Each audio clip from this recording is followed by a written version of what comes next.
Hey guys, welcome to my channel. Today in this video we will learn about the Venn diagram, their new forms and many things and their operations of sets. If you are new then watch the previous set video which we will give the link in the description box. The next concept in this set theory is the Venn diagram. What is Venn diagram? Okay, let us see what is it.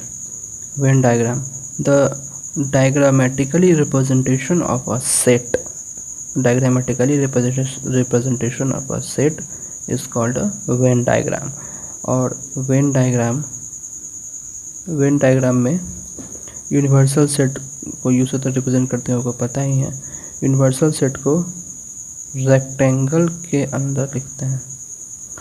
Universal set is taken under a rectangular area and the rest set, I mean any of set x set, y set, z set are represented as a circle inside this rectangular area. This is how what sets are represented diagrammatically. This completely forms a Venn diagram. इसको पूरे को Venn diagram बोलेंगे। Universal set को इससे यहाँ पे rectangular area से, rest set को एक्स वाई से, सर्कल से। रेस्ट सेट करने का मतलब कोई भी, जैसे कि कोई भी सेट दिया हुआ है A equals to 1 2 3 4, okay, and B equals to 5 6 8, let's okay दिया हुआ है। तो हम रेस्ट सेट्स को हम यहाँ ये बोलेंगे, इसको रेस्ट सेट बोलेंगे। और यूनिवर्सल सेट क्या होता है? एक ऐसा सेट जिसमें कि सारा सेट प्रेजेंट हो, ये और ये both sets are present in a single set, this is called universal set. तो ये इसके लिए यूनिवर्सल सेट क्या हो जाएगा? इसके लिए यूनिवर्सल सेट हो जाएगा तुम्हारा 1 2 3 4 5 6 7 8 9 10। ये तुम्हारा यूनिवर्सल सेट हो गया, ये दोनों सेट के लिए। अब इस टाइप के जो रिप्रेजेंटेशंस हैं, इसको कौन सा रिप्रेजेंटेशन बोलते हैं? काइज। इसको कौन सा रिप्रेजेंटेशन बोलते हैं? ये रिप्रेजेंटेशंस हमने पढ़ चुके हैं, हमें आती हैं ऐसे रिप्रेजेंट करना। अब इसी को इसके फॉर्म में रिप्रेजेंट करना, एक डायग्रामेटिक फॉर्म में रिप्रेजेंट करना, वो आज हम सीखेंगे। वेन डायग्राम बहुत इंपॉर्टेंट है। जब हम ऑपरेशंस बनाएंगे, जब हम क्वेश्चंस वगैरह सॉल्व करेंगे तो हमें बहुत हेल्प करेगा। देखिए क्या होता है। सबसे पहले एक रेक्टेंगुलर एरिया ड्रॉ कर लेंगे, मतलब एक रेक्टेंगल ड्रॉ कर लिए, ओके, रेक्टेंगल ड्रॉ कर लिए। इसके अंदर हम सारा यूनिवर्सल सेट को पुट करते हैं, लिखेंगे नहीं, बस एज्यूम करते हैं जहाँ इसी के अंदर सारा दुनिया होगा। ये जो इतना दुनिया है, इसी के अंदर से, इसमें से ही ये ए और बी निकला है, और जो ए और बी को हम पुट करेंगे उसको ऐसे पुट करेंगे, A and this is B, close it, this is B. यहाँ पर हम 1 2 3 4 पुटअप कर दिए, यहाँ पे 5 6 8, this is A and this is B and this rectangular part is U। देखो यहाँ पे you will see here in set A the elements are 1 2 3 4 and here I have written in under set A 1 2 3 4। in this circle only the elements of set A is written, okay। now B 5 6 8, here 5 6 8, the elements of the set is should be written inside the circle, respected circle। ए का circle ये है, B का circle ये है, ये अलग अलग placed है। जब हम आगे ऑपरेशंस में पढ़ेंगे तो उसमें यूनियन आएंगे, इंटरसेक्शंस आएंगे, डिफरेंस आएंगे, कॉम्प्लीमेंट्स वगैरह आएंगे, तो उसमें ये सर्कल्स का एक रिलेशंस क्रिएट हो जाएगा। यहाँ पर तो दोनों के बीच में कोई भी कॉमन एलिमेंट्स नहीं है, तो दोनों सेपरेटेड हैं। आगे चल कर के हमको और सारा चीज़ इसका अलग अलग रूप दिखाई देगा। फिलहाल अभी हम इस सिंपल एग्जांपल से इसको कैसे रिप्रेजेंट करते हैं उसे देख लेते हैं। ओके ओके, तो यूनिवर्सल सेट में कौन कौन से एलिमेंट्स प्रेजेंट हैं? 1 2 3 4, तो 1 2 3 4 तो सेट ए में आ गए हैं। ओके, यहाँ पे प्रेजेंट हैं। 5 6 7 8, यूनिवर्सल सेट को आप ऐसे लिखते हो, अगर कोई भी सेट ना रहे तो यूनिवर्सल सेट ऐसे होगा 1 2 3 4, ओके 5 6 8, यूनिवर्सल सेट ऐसे है 1 2 3 4 5 6 7 8, 1 2 3 4 5 6 7 8, ओके 9 10, ये यूनिवर्सल सेट है और ये यूनिवर्सल सेट था। और मैंने क्या किया, सेट ए को मतलब इतने एलिमेंट्स को सेट ए एज्यूम कर लिया। तो यहाँ पर क्या करेंगे, ऐसे डाल देंगे, ये इतने सारे एरिया में से एक घर होता है ना, किसी के पास इतना बड़ा प्रॉपर्टी है, इस प्रॉपर्टी में एक पर्टिकुलर स्पेस पे वहाँ पे जाकर के अपना बिल्डिंग्स वगैरह क्रिएट कर लिया, कुछ भी स्ट्रक्चर्स खड़ा कर दिए। तो बस वही था यहाँ पे यूनिवर्सल सेट की दुनिया में सेट ए को अपना एक स्थान दे दिए, उसको बाउंड्री के अंदर उसको प्लेस्ड कर दिए। सिमिलरली सेट बी के लिए भी यहाँ पर एक बाउंड्री स्केच आउट कर दिए। तो यहाँ पर आप देख सकते हैं जितने भी यूनिवर्सल सेट में एलिमेंट्स थे वो तो इसी के अंदर प्रेजेंट है, बट जो हमने बाउंड्री क्रिएट की है वो किसी पर्टिकुलर्स के लिए थे। यहाँ पे सेट ए के अंदर इतने एलिमेंट्स, सेट बी के अंदर इतने एलिमेंट्स, इसको ए बोलेंगे, इसको बी बोलेंगे। तो बस यही रिप्रेजेंटेशन को कहते हैं Venn diagram. This is what we called Venn diagram. Okay, ये वेन डायग्राम है। अब इस वेन डायग्राम को यूज़ करके आगे वेन डायग्राम का और सारा फॉर्म आपको मिल जाएगा। जैसे यूनियंस में मिल जाएगा, यूनियन को ऐसे ऊपर यू लिखते हैं, इंटरसेक्शन के लिए नीचे यू रहता है, ये आपको ऑपरेशंस में मिलेगा, जो कि भी हम फर्दर डिस्कस करेंगे। तो चलिए हम अब ऑपरेशंस की बात करते हैं।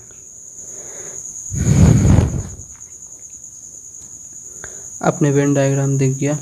वेन डायग्राम कुछ इस तरह दिखता है, रिप्रेजेंटेशन इसका ऐसा होता है, इसका अलग अलग फॉर्म भी आपको मिल जाएगा। अब चलिए, ये यूनिवर्सल सेट है, ये डिफरेंट सेट्स हैं, ये इसके अंदर के एलिमेंट्स को ये बता रहा है, जहाँ इसके अंदर जो होता है उसको एलिमेंट्स बोलेंगे।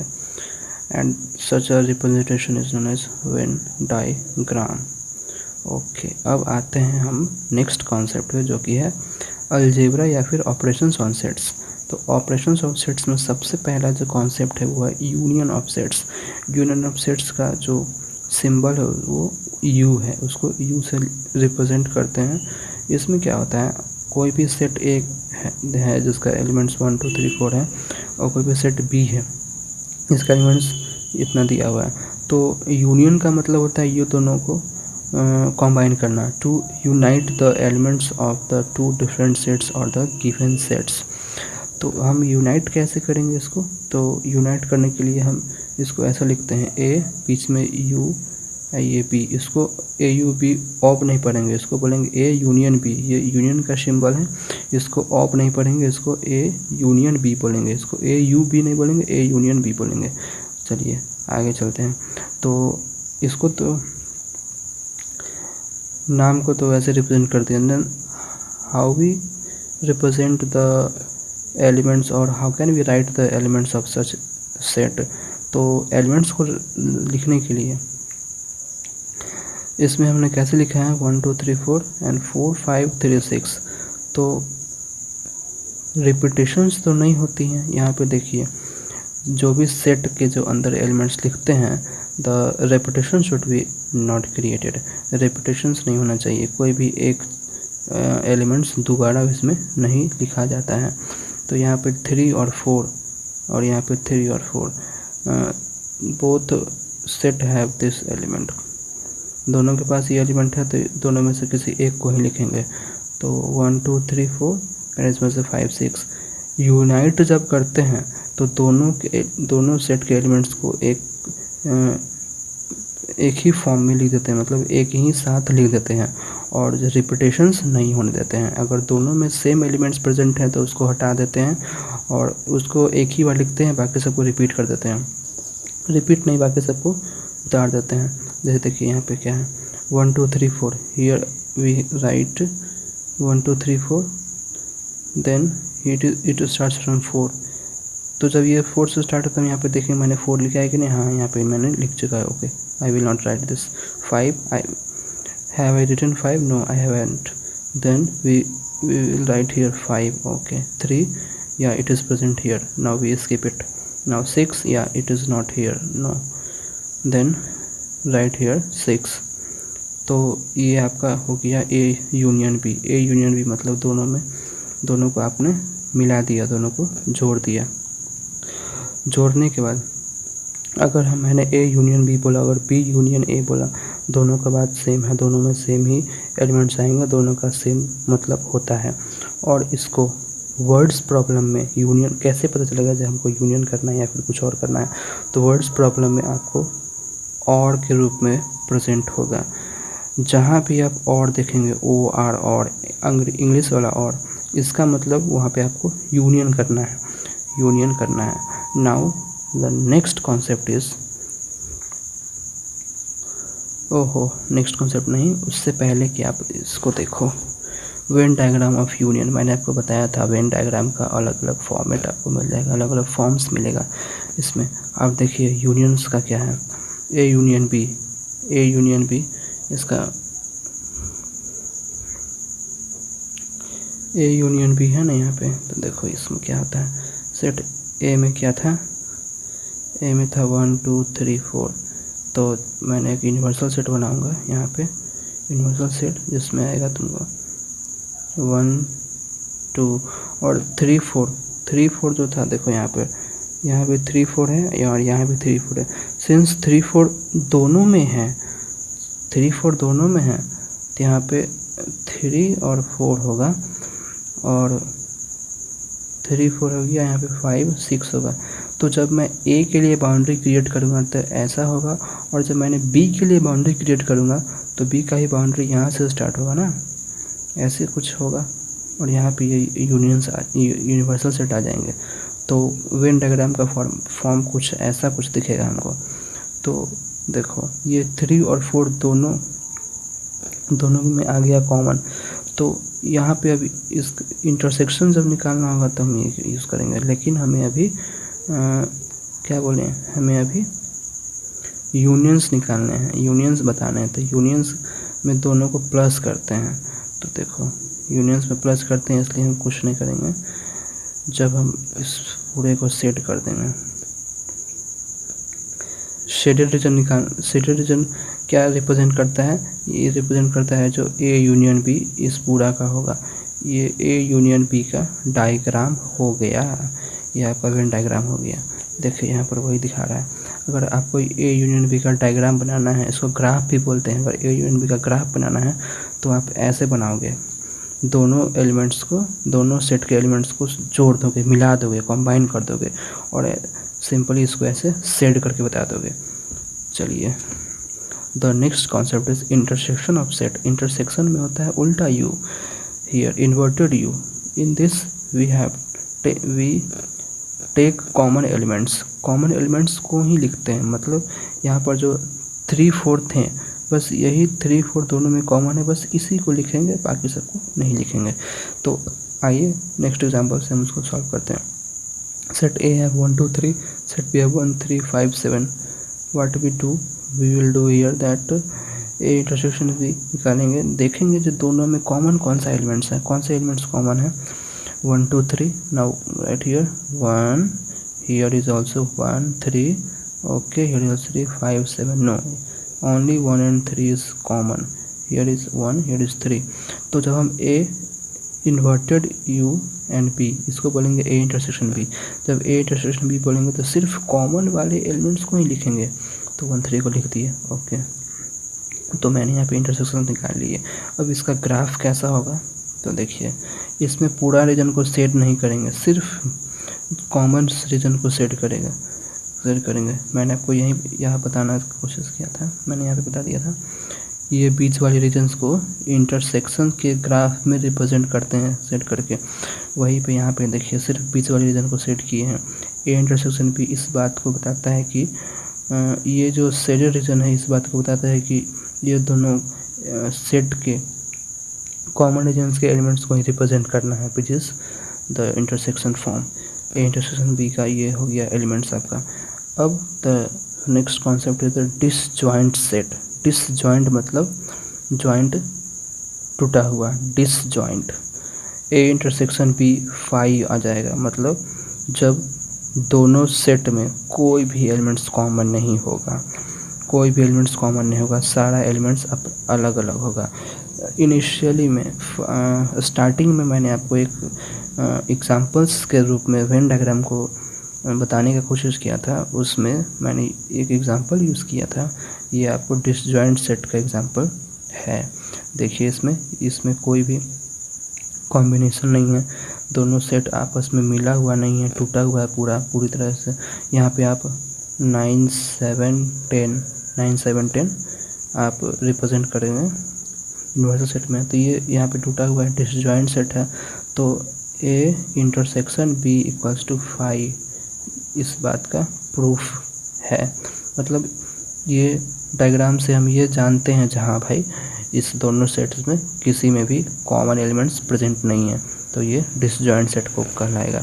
उसका डायग्राम ऐसा है और उसको रिप्रेजेंट ऐसे करते हैं, इसको ऐसे लिखेंगे। Okay, difference of set, union पढ़ लिए, इंटरसेक्शन पढ़ लिया, डिसजॉइंट पढ़ लिया। अब difference of set, difference of sets में क्या है, ए माइनस बी, डिफरेंस तो पता ही है, घटाना।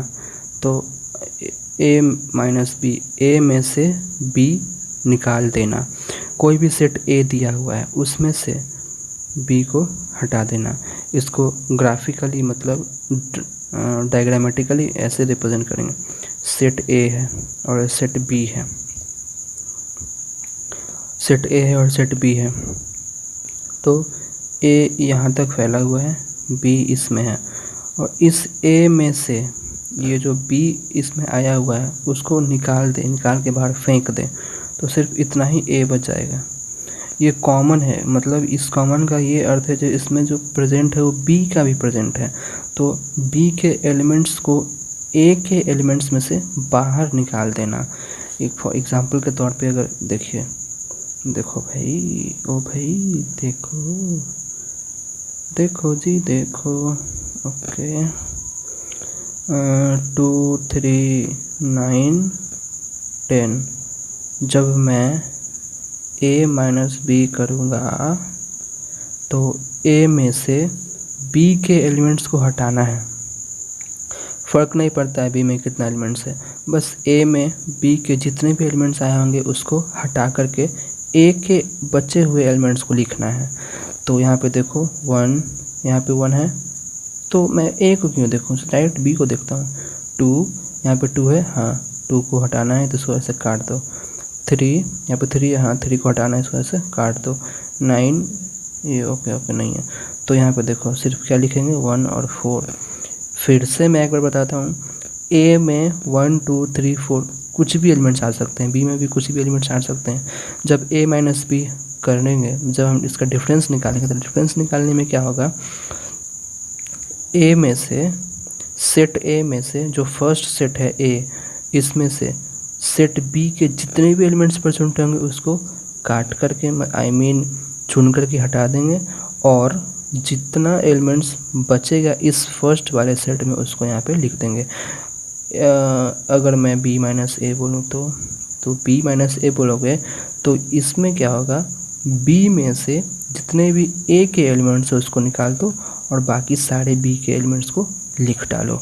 तो इसमें मैं ए के एलिमेंट से करूँगा तो 1, यहाँ पे 1 नहीं है, 2, यहाँ पे 2 है तो 2 को नहीं लिखेंगे, 3 को नहीं लिखेंगे, तो यहाँ पे 9 10 आ जाएगा। तो यहाँ से एक बात क्लियर हो गई, जो a minus B not equal to B minus A, ये दोनों अलग अलग सेट हो जाएंगे। ये क्लियर बात क्लियर हो गई। a union b equals to b union a, ये इस बात सही है, but a minus B is not equal to B minus A. Okay, तो मैंने डिफरेंस ऑफ सेट पढ़ लिए। डिफरेंस ऑफ यहाँ पे क्या लिखा है भाई, those elements of A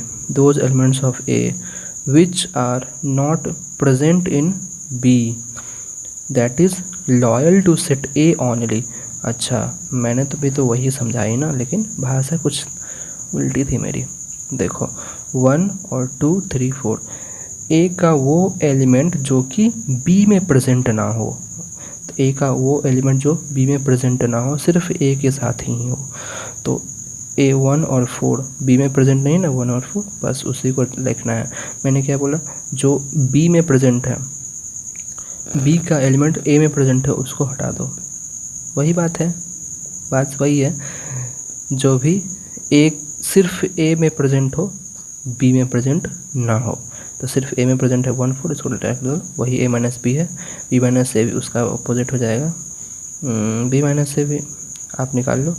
A minus B minus ए बराबर नहीं है, ये बराबर है, ये भी ध्यान में रखना, नहीं तो बहुत बड़ी प्रॉब्लम हो जाएगी।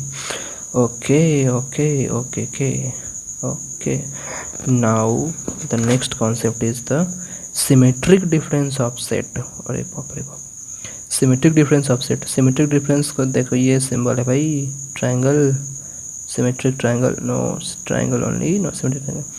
ए सिमेट्रिक बी इसको बोलते हैं, ए सिमेट्रिक बी।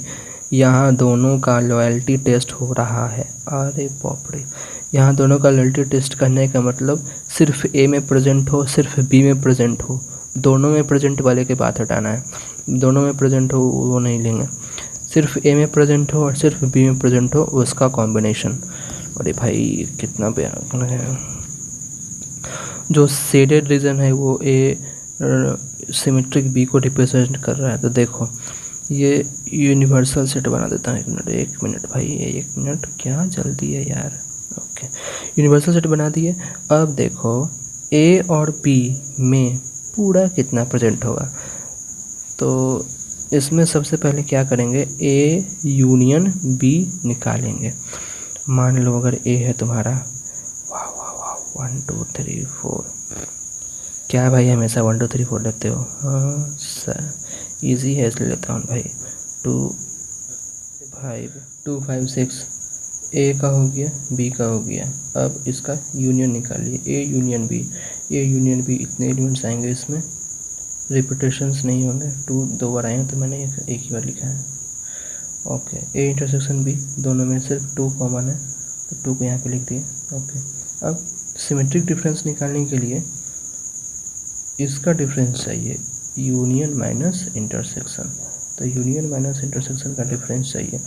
तो फर्स्ट वाले ये एक सेट ही है, ये भी एक सेट है, तो फर्स्ट सेट में से सेकंड सेट के एलिमेंट्स को हटा करके बाकी सब लिख डालेंगे। तो देखो फर्स्ट सेट, सेकंड सेट में सिर्फ 2 है, तो फर्स्ट सेट में से 2 को हटा करके बाकी सारे एलिमेंट्स को लिख डालो। तो 1 3 4 5 6, तो ये होगा तुम्हारा सिमेट्रिक डिफरेंस। एक डिफरेंस तो ये था, ये है तुम्हारा सिमेट्रिक डिफरेंस। तो इसका जो वेन डायग्राम होगा ये कुछ ऐसा होगा, ए बी। तो मैंने जो कॉमन थे इंटरसेक्शंस को माइनस किया है यूनियन से, तो यूनियन वाले पूरे शेडेड हो जाएंगे, क्योंकि यूनियन वाला ही तो मेन हो जाएगा ना, इंटरसेक्शन वाले तो हट ही निकल गए सारे में से। तो ये हो गया तुम्हारा सिमेट्रिक डिफरेंस का वेन डायग्राम, मतलब ग्राफ बोल सकते हैं इसको। कौन से उसका कॉम्प्लीमेंट ऑफ अ सेट। तो कॉम्प्लीमेंट ऑफ अ सेट में क्या होता है ये देखो, let U as a universal set. U कोई यूनिवर्सल सेट है जिसका एलिमेंट्स ये है, और ए जो है, A is a subset of universal set, वो तो होगा ही। तो A is a subset of universal set. तो सबसेट है तो इसमें से पूरा एलिमेंट्स होगा या फिर आधा, कुछ एलिमेंट्स में हो सकता है। तो 2 5 हो गया, मान लेते हैं 2 5 इसमें है। तो जब हम इसका कॉम्प्लीमेंट निकालेंगे, इस सेट का कॉम्प्लीमेंट निकालेंगे, तो इस सेट का कॉम्प्लीमेंट क्या होगा, उसको रिप्रेजेंट करेंगे ए डैश से या फिर यू माइनस ए से।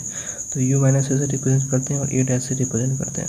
तो यहाँ पर आपको देख के ही पता चलेगा डिफरेंस, यू में से ए को घटाना, इस यू में से ए के एलिमेंट्स को उड़ा देना। तो ए के एलिमेंट्स को जब इसमें से उड़ाएंगे तो 1 6 सिर्फ बचेगा। तो यही इसका कॉम्प्लीमेंट है, यही कॉम्प्लीमेंट होता है। कॉम्प्लीमेंट ऑफ सेट ए, ये यूनिवर्सल सेट का भी कॉम्प्लीमेंट होगा। तो यूनिवर्सल सेट का कॉम्प्लीमेंट लिखने के लिए हम यू डैश लेंगे और इसको निकालते हैं कैसे, you minus you, you minus you. जब हम 1 2 5 6 में से 1 2 5 6 को ही हटाएंगे तो मेरे पास क्या बचेगा, बाबा जी का ठुल्लू, कुछ नहीं बचेगा मेरे पास। 5 आ गया, 5 ओके, ये 5 आ गया। तो यूनिवर्सल सेट का कॉम्प्लीमेंट 5 होता है। ये जान लीजिए, रट लीजिए, जो भी करना है कर लीजिए। तो यूनिवर्सल सेट का कॉम्प्लीमेंट 5 होता है और कॉम्प्लीमेंट का सिंबल ये है ए डैश या फिर कोई भी सेट उसके ऊपर डैश। और निकालने का तरीका, यूनिवर्सल सेट में से उस सेट को घटा दो, उसके कॉम्प्लीमेंट मिल जाएगा आपको। मैं एक बार डेफिनेशंस आपको पढ़ देता हूँ। Complement of a set, okay, let U be the universal set, जैसा कि मैंने पहले लिया था, and let A subset U, मैंने भी लिया है। Then the complement of set A denoted by A dash और u minus A is defined as, ओ अभी नहीं डिफाइंड है, अच्छा डिफाइंड एज क्या डिफाइन किया है, A dash equals to x belongs to U such that x not belongs to A. Wow, क्या लैंग्वेज है यार।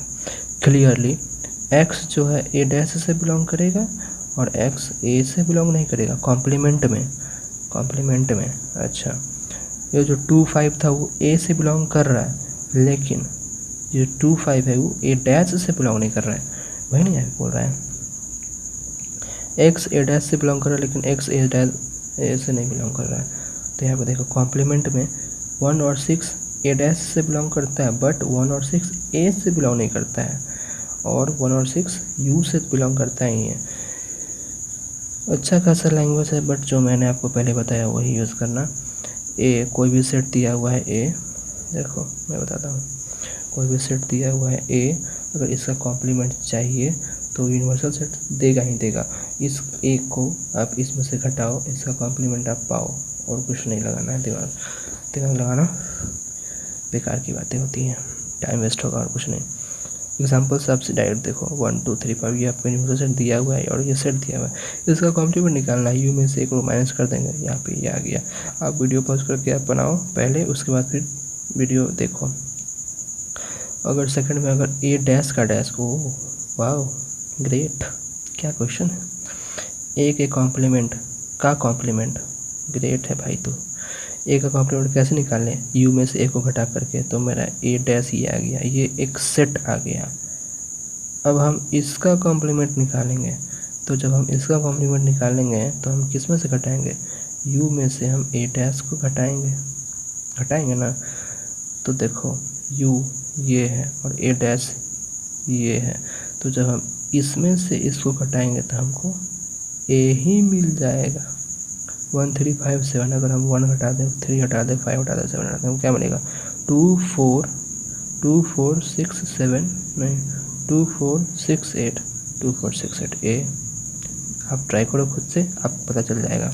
Okay great, thank you. Some results on this, I mean Venn diagram complement पे है, तो कोई complement क्या है, complement of universal set 5 मैंने अभी बताया आपको। ए डैश का डैश मतलब एक कॉम्प्लीमेंट का कॉम्प्लीमेंट उस सेट खुद होता है। ए इंटरसेक्शन ए का कॉम्प्लीमेंट वही 5 होगा। आप ये बना करके देख लो, कोई भी सेट ए लो, फिर उसका कॉम्प्लीमेंट निकालो। देखो मैं अभी बता ही देता हूँ, जैसे कि ये सेट ए है और इसका ये कॉम्प्लीमेंट है, तो यहाँ इस दोनों में कोई भी कॉमन एलिमेंट है नहीं ना, है 5 है ना, है, तो बस यही पे है, यही वाला है और कुछ नहीं। ए इंटरसेक्शन ए डैश 5 का कॉम्प्लीमेंट यूनियन, 5 का कॉम्प्लीमेंट यूनियन, इसका अपोजिट हो जाता है। इसको आप बाय हार्ट कर लो, इसको दोनों को बाय हार्ट कर लो। यूनियन का कॉम्प्लीमेंट 5 का complement union. Outside in the all black drop, 10 rolled up and I'm out. Say they all wanna